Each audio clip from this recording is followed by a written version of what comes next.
2009 সালে কাউন্সিলে আমাদের দেশপ্রতি বেগম খালেদা জিয়া কাউন্সিলের একটা প্রতিপাদ্য বিষয় ছিল নানা মানুষ নানান মত, দেশ বাঁচাতে ঐক্য না।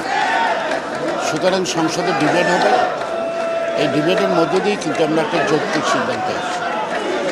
এবং এটা তো একদলীয় শাসন ব্যবস্থা না যে আমরা যা বলবো বিরোধী দল তাই শুনবে, বা বিরোধী দল যা বলবে তাই শুনবে। আমরা তাদের যৌক্তিক সমালোচনা প্রত্যাশা করি এবং তারা সংসদ নয় শুধু একটা কার্যকরী রাষ্ট্র জন আকাঙ্ক্ষা পূরণের তারাও যৌক্তিক ভাবনার অবতারণা করবে এবং সেই ভাবনার মধ্যে যে যুক্তিগত থাকে সেটা আমরা গ্রহণ করি। এটাই সংসদের নিয়ম।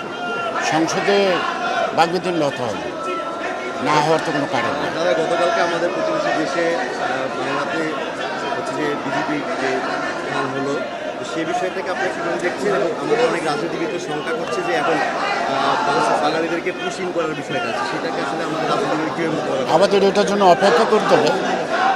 যারা নির্বাচিত হয়েছে নিশ্চয়ই তাদেরকে অভিনন্দন জানাই। এবং ভারতে কোন রাজ্যে অথবা কেন্দ্রে কোন দল ক্ষমতা আসলো, কোন দল ক্ষমতা আসলো না, এটা নিয়ে কিন্তু আমরা ভাবি না। এটা তাদের আভ্যন্তরীণ ব্যাপার। ভারতের জনগণ তাদের ভোটের মাধ্যমে তারা সিদ্ধান্ত নেয়। যদিও আমাদের দেশের ভোটে রাজনীতিতে বহুমাত্রিক বহু দেশের নানা ধরনের ভাবনাও থাকে, চাপও থাকে। তো আমরা সেই দিকে স্বাধীনতায় বিশ্বাস করি, সার্বভৌমত্বে বিশ্বাস করি, অন্যের সার্বভৌমত্বের প্রতিও আমাদের একটা সম্মান আছে। সেই কারণে কোন দল ক্ষমতা আসবে এটা বড় নয়।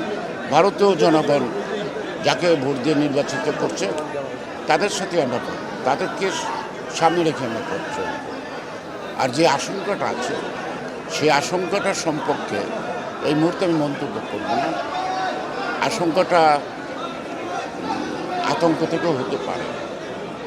সুতরাং আমাদেরকে অপেক্ষা করতে হবে তাদের নেক্সট কর্মসূচি।